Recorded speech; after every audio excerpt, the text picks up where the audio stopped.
Днес ще ви представя рецепта за кефал с кобар и морнаж. Ще са ни необходими 3 съставки, а именно първата съставка е Philstar Expert Special Feeder. Втората съставка е печена галета отново на Philstar. И третото нещо, което ни е необходимо е Philstar Expert Formaggio. Като тази захранка е предназначена за кефал, мряна, морнаж и скобар. Показах ви какво ни е необходимо, като по-специалното, че от захранката, която е река Formaggio, ще ни трябват 2 пакета. Първата стъпка, която ще направим е да изсипем и 4 пакета захранка в един съд, в случая една кофа, и трябва да ги объркаме на сухо. След като разбъркаме тази цялата смес от 4 пакета на сухо, ще започнем да добавяме по-малко вода. Като разбъркваме един път с водата, оставяме около 10 на 15 минути да престои.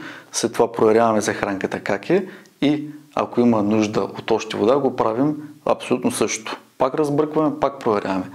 По принцип, увлажняването на захранките е хубаво да се прави около 2 до 3 пъти. Така, нека да пристъпим към първата стъпка и да изсипем всички захранки в кофата.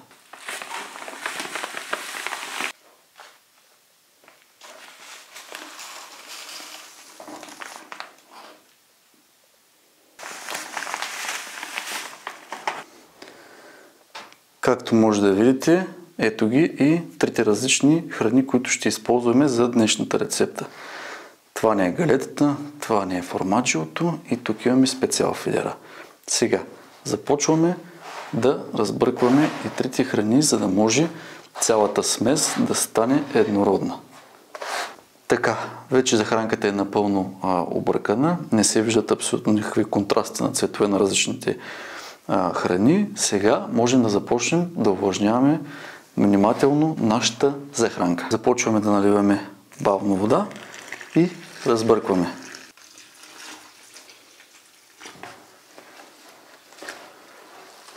Започваме да бъркаме. Хубаво е, когато си правим нашите захранки, да ги правим в кръгъл съд, защото по този начин няма ръбове и можем да достигнем до всякъде на кофата, всяка една частица, всеки един ъгъл,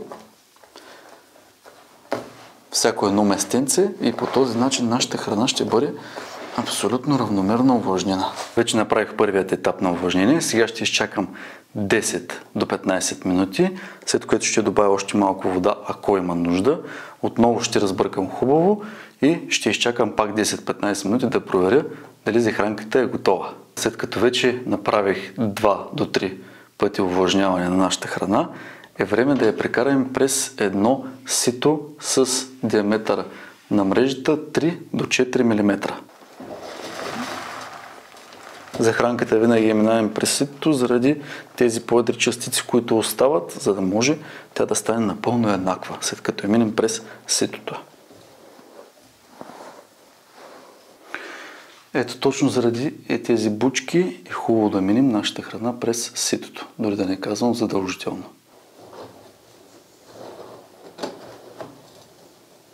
След като вече минем цялата храна и накрая ни останат ето тези по-едри частици, като семена и други, е желателно да ги върнем обратно в нашата храна.